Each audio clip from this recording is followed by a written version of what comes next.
Até aqui nos restringimos a situações físicas em que a temperatura da parede sólida é uniforme. Nesta aula, vamos estender um pouco a análise a uma condição de contorno diferente, a uma situação física diferente, mostrada na direita da tela, em que nós temos uma parede plana sólida sobre a qual incide um escoamento inicialmente uniforme e paralelo à superfície dessa parede, tendo esse escoamento uma velocidade U infinito, pressão P infinito e temperatura T infinito. A parede sólida, então, fornece um fluxo de calor Q duas linhas ao fluido que está escoando sobre ela, sendo esse Q duas linhas, esse fluxo de calor, considerado constante. Não mais a diferença de temperatura característica será dada por T infinito menos T0 para essa situação física, uma vez que T0 não mais é conhecido a priori. Portanto, é necessário desenvolver uma nova escala de temperatura característica dessa situação física. Para tanto, vamos utilizar a condição de contorno na parede que nos diz que menos K, menos a condutividade térmica, dt dy, avaliado na parede, tem que ser igual ao fluxo de calor. Portanto, empregando aqui a análise de escalas, nós podemos escrever que K vezes a diferença de temperatura característica, dividido pela espessura da camada limite térmica, tem que ser da ordem do fluxo de calor. Portanto, nós temos que a diferença de temperatura característica é da ordem de Q duas linhas, o fluxo de calor, dividido por K, vezes o ΔT, que se nós multiplicarmos e dividirmos pela espessura da camada limite hidrodinâmica, obtemos que será ΔT sobre delta vezes delta. Esse ΔT sobre delta nós podemos identificar como aquele delta maiúsculo, que nós também de análises anteriores determinamos que é função apenas do número de Prandtl. Portanto, é possível dizer que essa nova escala de diferença de temperatura é dada por Q duas linhas sobre K vezes a espessura da camada limite hidrodinâmica delta, vezes um termo, uma função apenas do número de Prandtl. Baseado nisso, é possível propor uma nova temperatura dimensional θ, que será definida como T menos T infinito, sobre a escala dada por Q duas linhas sobre K vezes delta, uma vez que o θ fará parte de ser a função de Prandtl, tal qual preconizado aqui nessa análise de escalas. Portanto, o θ será definido como T menos T infinito sobre Q duas linhas sobre K vezes x Reynolds baseado em x elevado a menos meio, sendo x vezes Reynolds elevado a menos meio a escala da nossa espessura da camada limite hidrodinâmica. O θ pode então ser reescrito como T menos T infinito dividido por Q duas linhas dividido por K, multiplicado pela raiz de U infinito sobre Ni, vezes x elevado a menos meio. De posse dessa definição, então, para que possamos escrever a equação da energia em termos dessa nova temperatura dimensional, será necessário exprimir as derivadas da temperatura T em relação a x e em relação a y, em função dos seus correspondentes relacionados à temperatura dimensional. Para tanto, vamos utilizar aqui as regras de derivação para dizer que a derivada de θ em relação a x, por essa definição aqui, será dada por 1 sobre Q duas linhas dividido por K,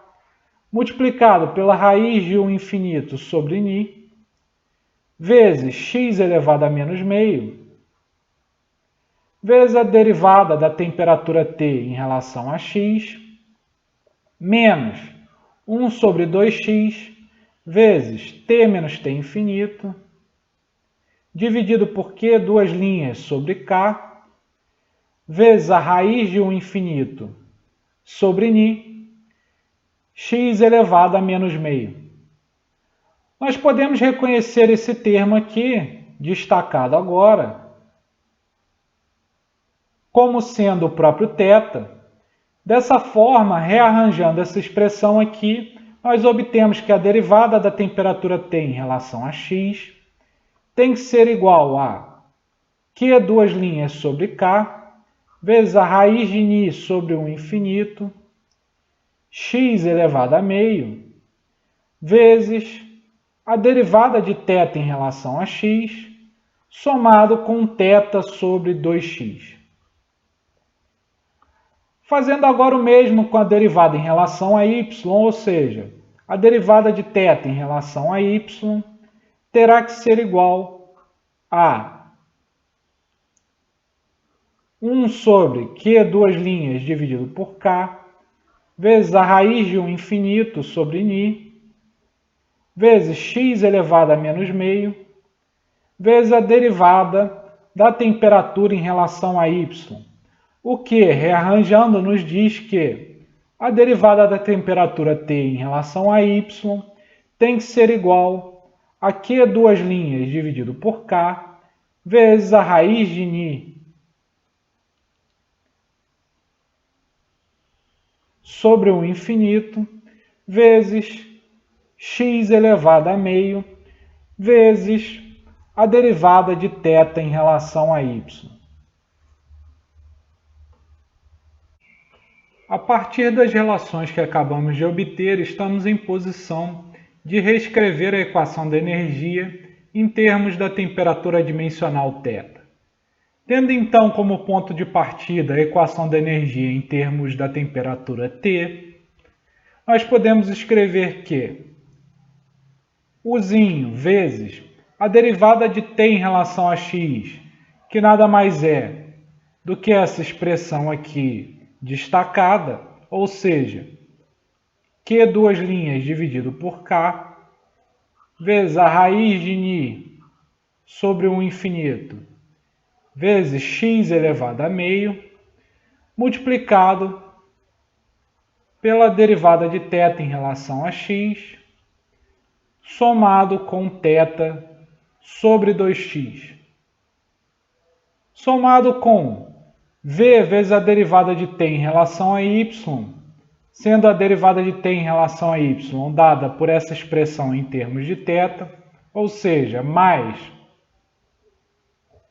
v vezes q, duas linhas, dividido por k, vezes a raiz de Ni sobre 1 infinito, x elevado a meio, vezes a derivada de θ em relação a y, que tem que ser igual a alfa vezes a derivada segunda de t em relação a y, o que podemos reescrever também com base nessa expressão destacada como q, duas linhas, dividido por k, vezes a raiz de Ni sobre 1 infinito, vezes x elevado a meio, vezes a derivada segunda de θ em relação a y. Nós vemos aqui que o Q, duas linhas sobre K, vezes a raiz quadrada de Ni sobre o infinito, x elevado a meio, aparece em todos os termos, portanto, podemos cortá-lo de maneira a obter que a equação da energia em termos de θ nada mais é do que Uzinho vezes a derivada de θ em relação a x, mais Uzinho vezes θ sobre 2x, mais v vezes a derivada de θ em relação a y, que tem que ser igual a alfa vezes a derivada segunda de θ em relação a y. Em termos das condições de contorno, nós temos que, quando x tende a zero, ou quando y tende a infinito, ou seja, fora da influência da parede, a temperatura terá que tender até infinito. Ou em termos da temperatura dimensional θ,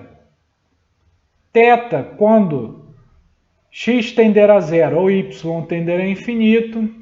terá que ser igual a zero. Já na parede, ou seja, em y igual a zero, nós vamos ter que menos k vezes a derivada de t em relação a y,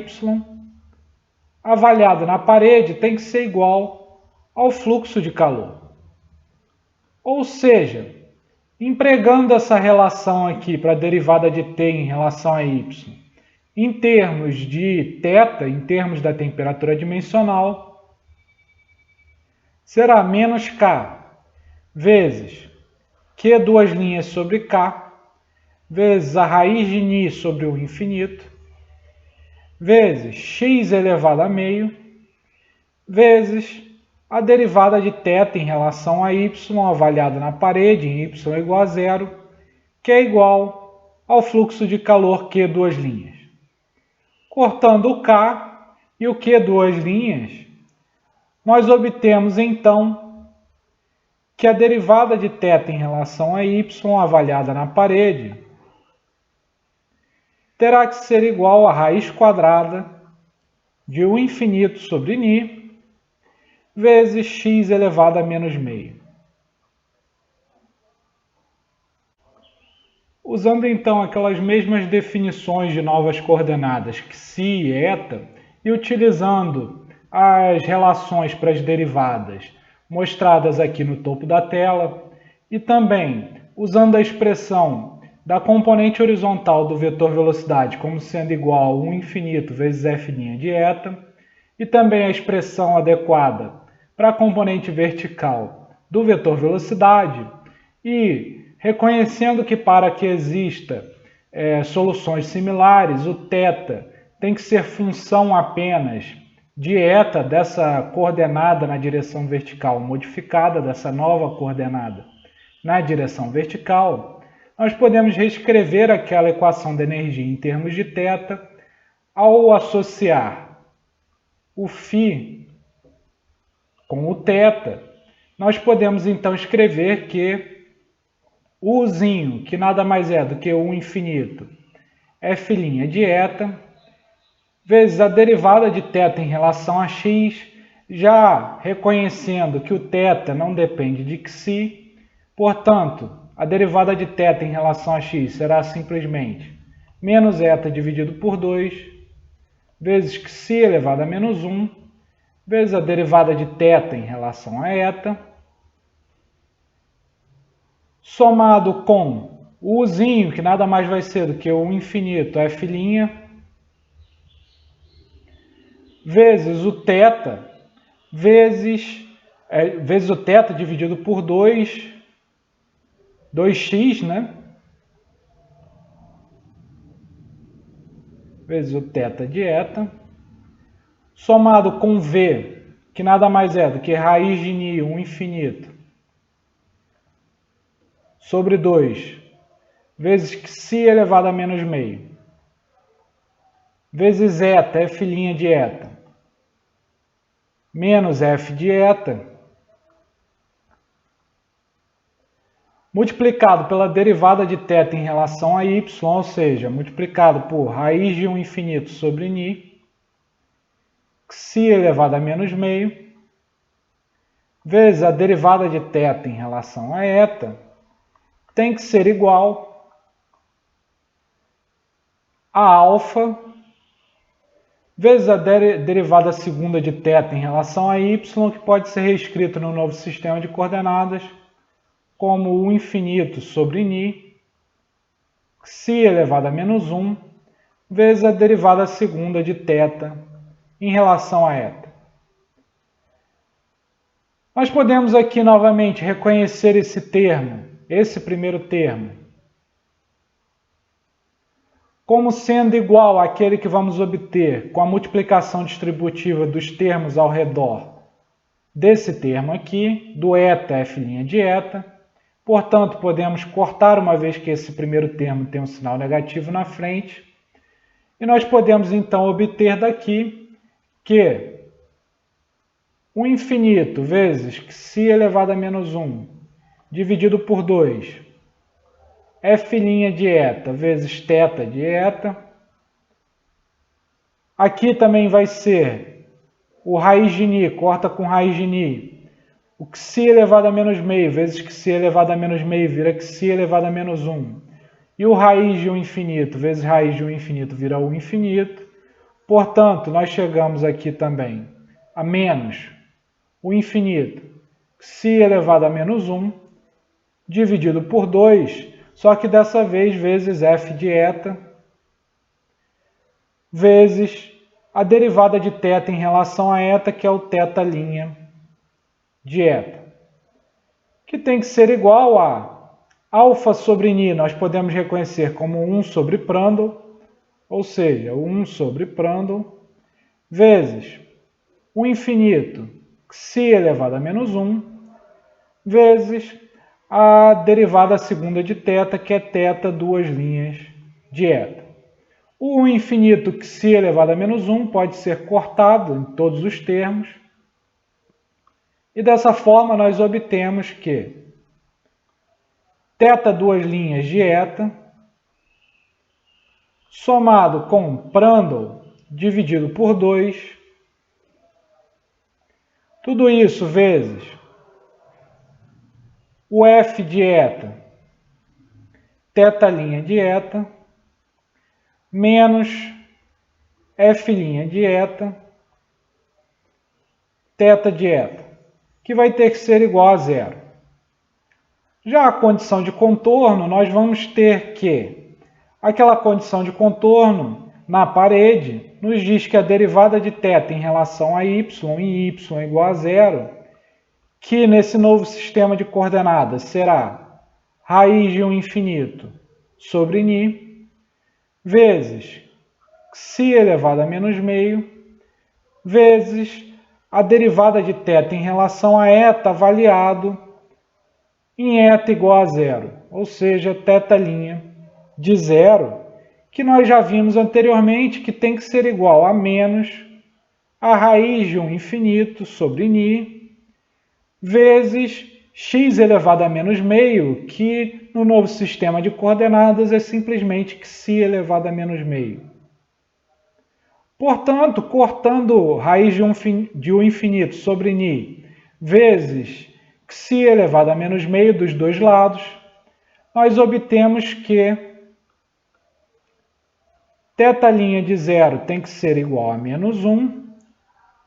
e da outra condição de contorno, com x tendendo a zero e y tendendo a infinito, em ambos os casos nós temos que o eta tenderá a infinito, portanto, a segunda condição de contorno apropriada é que θ infinito, θ quando eta tende a infinito, tem que ser igual a zero.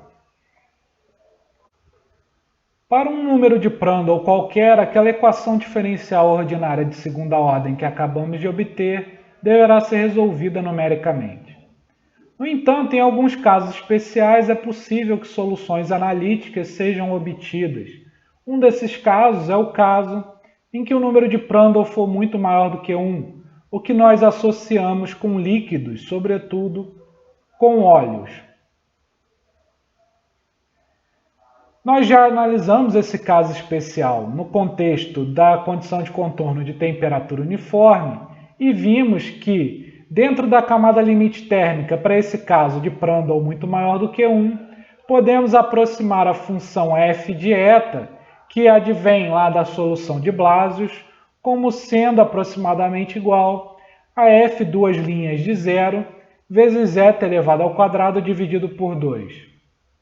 Por sua vez, derivando essa expressão aproximada, nós temos que, dentro da camada limite térmica para esse caso especial, f' de eta será aproximadamente igual a f duas linhas de zero vezes zeta.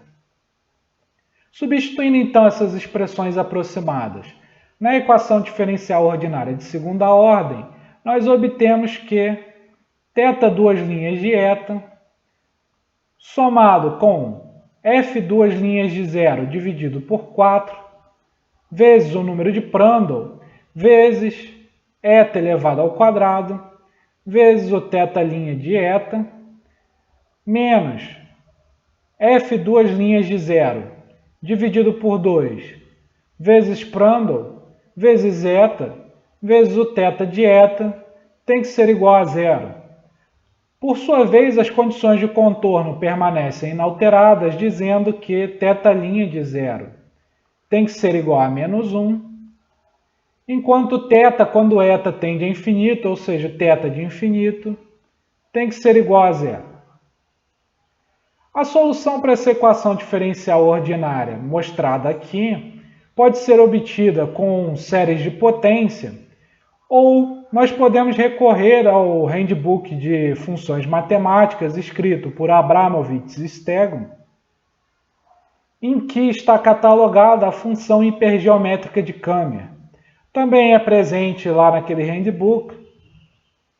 uma equação diferencial geral cuja solução se dá em termos dessa função hipergeométrica de Camer.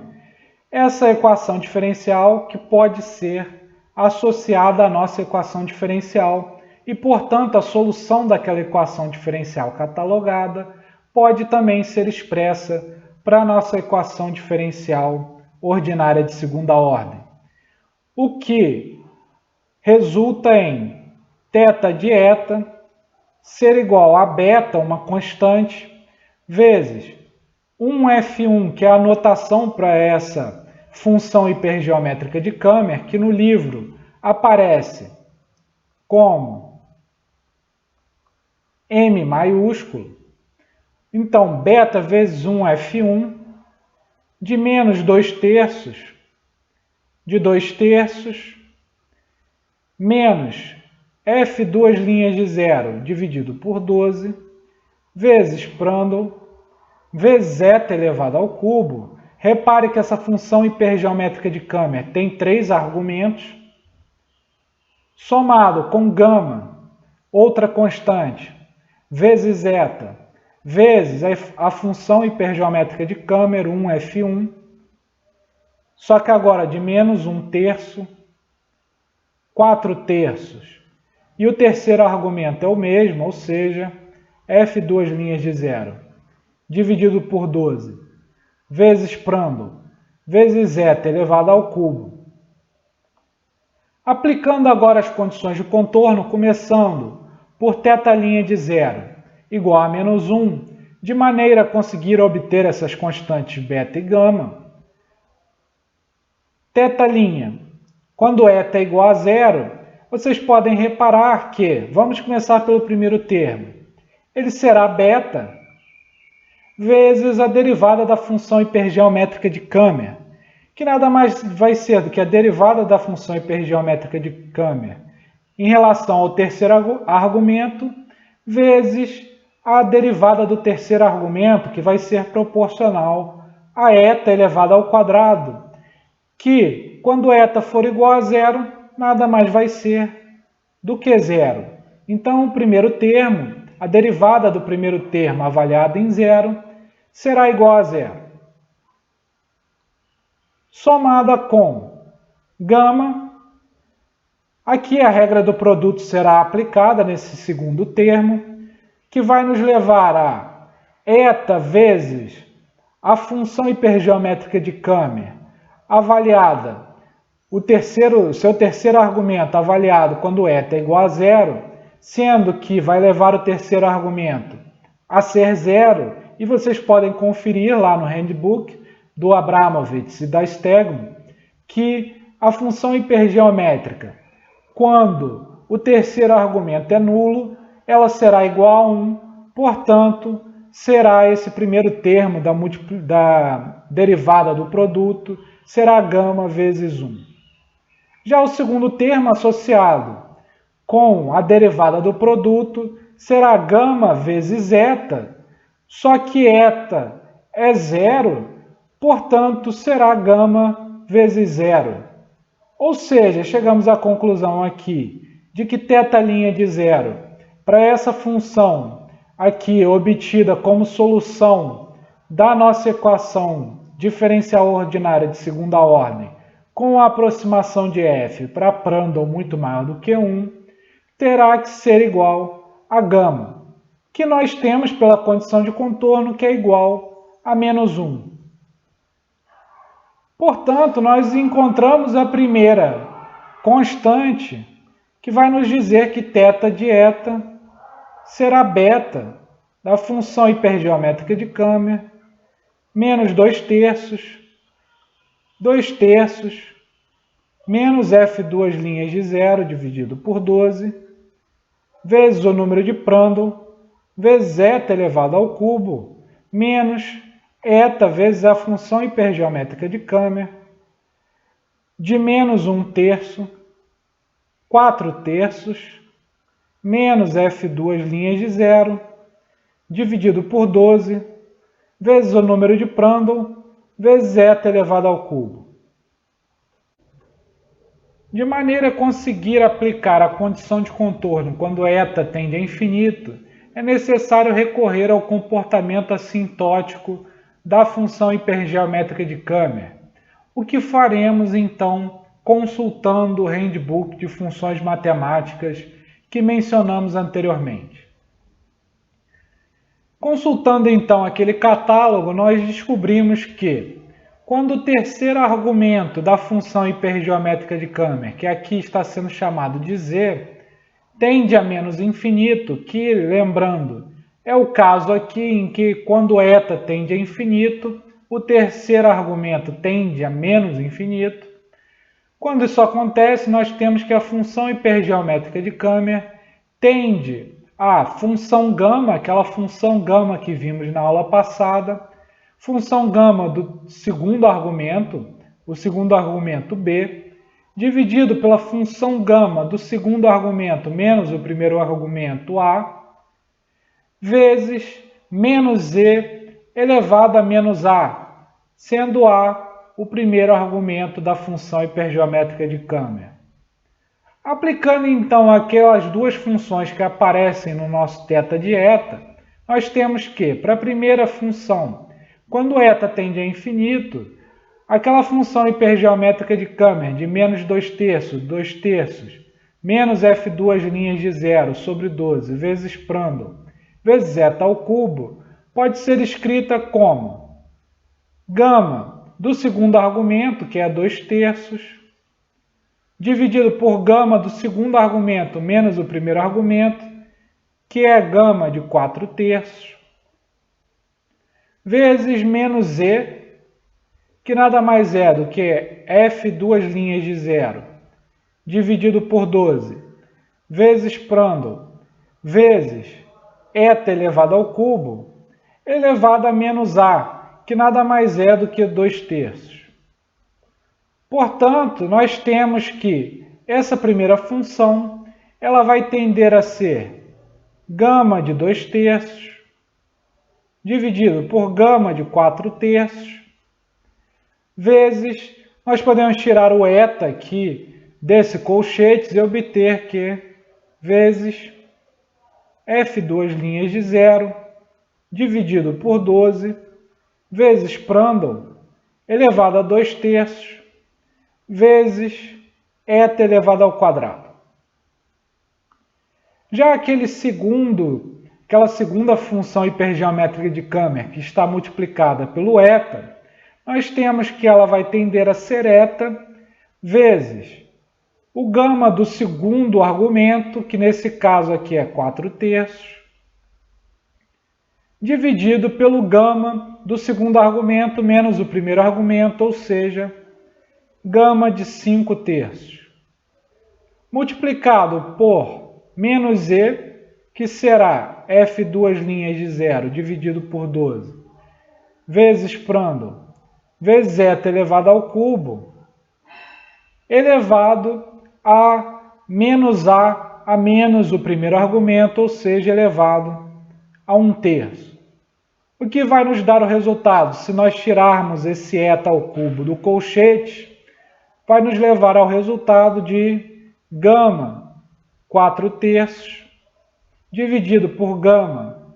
de 5/3 vezes f2 linhas de zero dividido por 12 vezes Prandtl elevado a 1/3 vezes zeta elevado ao quadrado.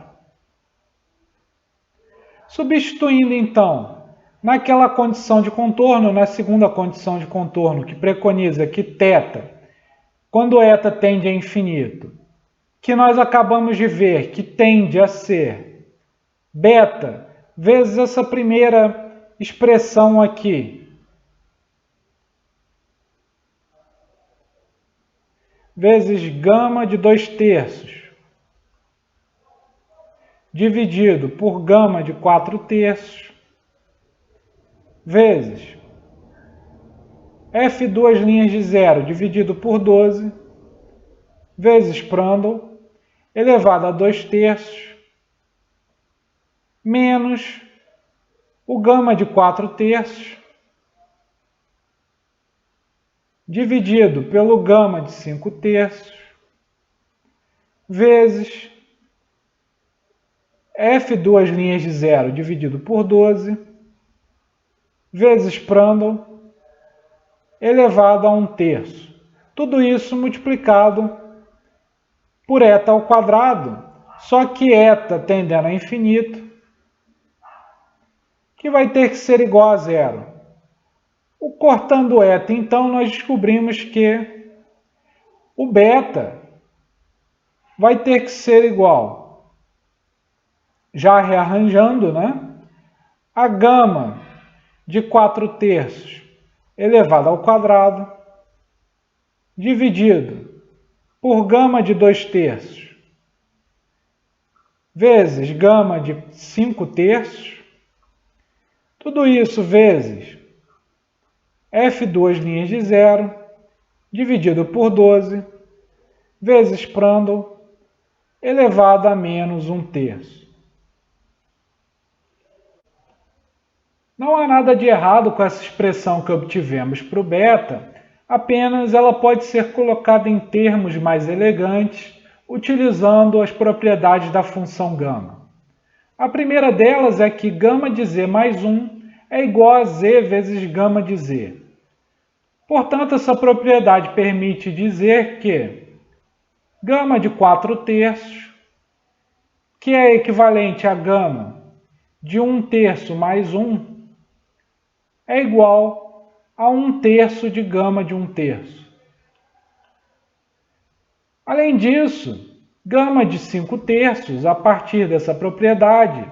que é igual a gama de 2/3 mais 1, será igual a 2/3 vezes gama de 2/3. A segunda propriedade útil aqui para essa análise é a propriedade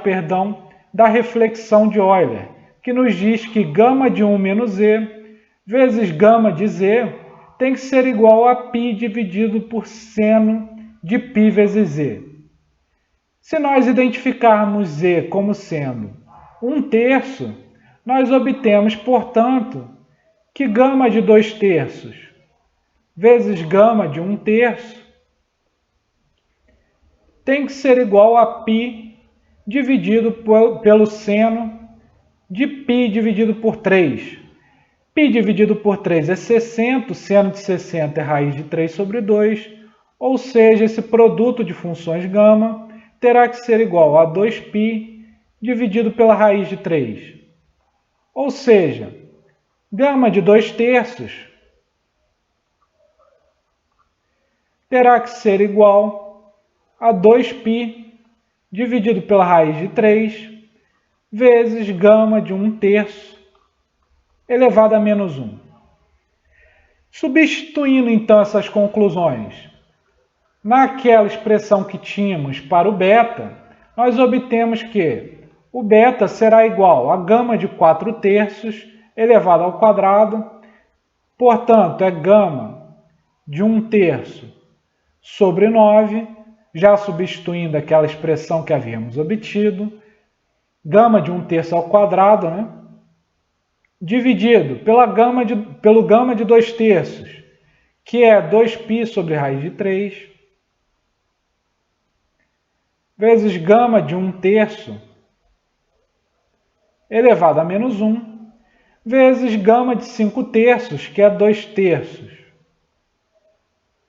de gama de 2/3, que nós havíamos chegado à conclusão que gama de 2/3 é 2π sobre raiz de 3, gama de 1/3 elevado a menos 1, ou seja, 2π sobre raiz de 3, gama de 1/3 elevado a menos 1.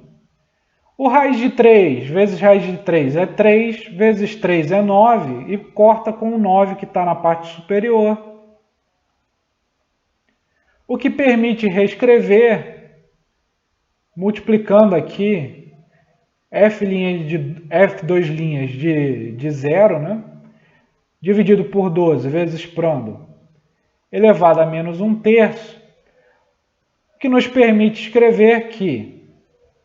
beta será igual a gama de 1/3 elevado à quarta, dividido por 2 vezes 2 vezes 2, 8, né? Π elevado ao quadrado, multiplicado por F2 linhas de 0, dividido por 12, vezes Prandtl, elevado a menos 1/3. Agora que determinamos beta e também pegando lá o F2 linhas de 0 da solução de Blasius, que é aproximadamente 0,332, é possível plotar perfis de temperatura dimensional θ em função de eta, em função dessa variável, dessa coordenada na direção vertical modificada. Isso é feito no gráfico da direita da tela, em que o eta está na direção vertical e o θ é plotado na direção horizontal. 3 perfis de temperatura são apresentados, sendo cada um associado a um número de Prandtl diferente. Um para o Prandtl igual a 10, outro para Prandtl igual a 100 e outro para Prandtl igual a 1000. É possível observar que à medida que o número de Prandtl aumenta, a temperatura adimensional θ na parede diminui de tamanho, diminui o seu valor. Além disso, nós temos que, à medida que Prandtl aumenta, o valor de eta em que a variação do perfil de temperatura com a variável eta passa a ser desprezível, vai diminuindo à medida que aumentamos o número de Prandtl, o que corrobora aquela hipótese, aquela aproximação para a função f de eta que utilizamos para esse caso em que o número de Prandtl tende a ser muito maior do que 1, que faz a espessura da camada limite térmica ser muito menor do que a espessura da camada limite hidrodinâmica. Além disso, estamos em posição de determinar uma correlação para o número de Nusselt, para essa situação física em que temos uma placa plana com um fluxo prescrito, com um fluxo de calor uniforme. Para tanto, vamos utilizar o fato de que o coeficiente de transferência de calor para essa situação física ele é igual ao fluxo de calor, que é 2 linhas, dividido pela temperatura na parede T0, menos T infinito. Agora, utilizando que a temperatura na parede menos T infinito vai ter que ser igual a θ na parede, ou seja, θ em eta igual a 0, vezes Q2 linhas sobre K, dividido por raiz de 1 infinito sobre Ni vezes x elevado a menos meio, o que, substituindo aqui, nos leva à conclusão de que será Q2 linhas sobre Q2 linhas sobre K, vezes raiz de 1 infinito sobre Ni, vezes x elevado a menos meio. O Q2 linhas corta e o K vai vir multiplicando aqui, né? E pode ser passado dividindo o H, o que nos permite obter que H sobre K, aqui o θ de 0, né? Eu já ia esquecendo, o H sobre K terá que ser igual ao θ avaliado em 0, elevado a menos 1, vezes a raiz de 1 infinito sobre Ni, vezes x elevado a menos meio. O que, multiplicando por x dos dois lados, nos leva à conclusão de que hx sobre k, que é o Nusselt baseado em x, tem que ser igual a θ avaliado em 0 elevado a menos 1, x elevado a menos meio vezes x, nada mais vai ser do que x elevado a meio, que pode entrar dentro da raiz quadrada, e nós identificando o infinito vezes x sobre ni com o Reynolds baseado em x, portanto, nós temos que o número de Nusselt baseado em x será θ avaliado em 0 elevado a menos 1, vezes o Reynolds baseado em x elevado a meio. No entanto, nós temos que o θ de 0 nada mais vai ser, ao reconhecer que a função hipergeométrica de Câmara ela é igual a 1 quando o terceiro argumento é igual a 0, o θ de 0 nada mais vai ser o segundo termo some, uma vez que eta será avaliado em 0. Portanto, nós temos que θ de 0 é igual a beta, ou seja, o número de Nusselt será beta elevado a menos 1 vezes Reynolds baseado em x elevado a meio. Substituindo então essa expressão aqui para o beta, nós chegamos à conclusão de que o número de Nusselt baseado em x ele tem que ser igual a 8π elevado ao quadrado dividido por gama de 1/3 elevado à quarta vezes f duas linhas de 0 dividido por 12 elevado a 1/3 vezes Reynolds baseado em x elevado a meio vezes o Prandtl elevado a 1/3, o que numericamente pode ser dado por aproximadamente 0,464 vezes o Reynolds baseado em x elevado a meio vezes o número de Prandtl elevado a 1/3. Além disso, podemos obter também uma expressão para o Nusselt médio, que lembrando aqui que o h é proporcional a x elevado a menos meio para essa relação aqui, a partir dessa correlação aqui. Portanto, nós temos que o Nusselt médio, por aquela regra que vimos anteriormente, será 2 vezes o Nusselt avaliado no comprimento da placa, no comprimento L. Ou seja, o Nusselt médio será igual a 2 vezes essa expressão aqui, avaliado em x igual a L, ou seja, será igual a 0,928 vezes o Reynolds baseado em L elevado a meio vezes o Prandtl elevado a 1/3.